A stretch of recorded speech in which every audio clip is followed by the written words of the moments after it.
بسم اللہ الرحمن الرحیم۔ السلام علیکم ورحمۃ اللہ وبرکاتہ۔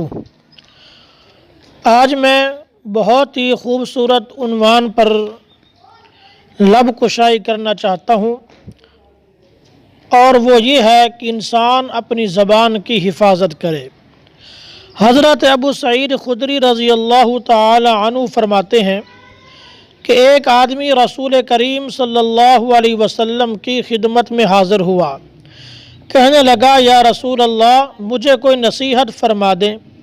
تو آپ صلی اللہ علیہ وسلم نے ارشاد فرمایا کہ تقوی کو لازم پکڑو، کہ تقوی تمام بھلائیوں کی اصل ہے، اور جہاد کو لازم پکڑو کہ یہ اہل اسلام کی رہبانیت ہے، اور اللہ تعالیٰ کے ذکر اور تلاوت قرآن کی پابندی کرو کہ یہ تیرے لیے زمین میں نور ہوگا اور آسمانوں میں تیرے تذکرے کا ذریعہ بنے گا۔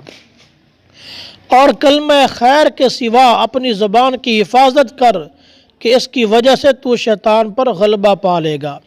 یعنی جو انسان فضول گوئی سے، فضول باتوں سے اپنی زبان کی حفاظت کرتا ہے تو وہ شیطان پر غالب رہتا ہے۔ اور تقوی کسے کہتے ہیں؟ فرمایا تقوی یہ ہے کہ اللہ تعالیٰ نے جن باتوں سے منع فرمایا ان سے پرہیز کرے، اور جن کاموں کا حکم فرمایا ہے ان کی پابندی کرے۔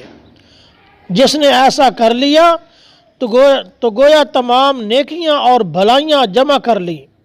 اور زبان کی حفاظت سے یہ مراد ہے کہ اگر کوئی بات کرو تو خیر کی کرو جس سے فائدہ حاصل ہو، یا پھر چپ رہو تاکہ آفات سے بچے رہو، کیونکہ چپ رہنے میں سلامتی ہے۔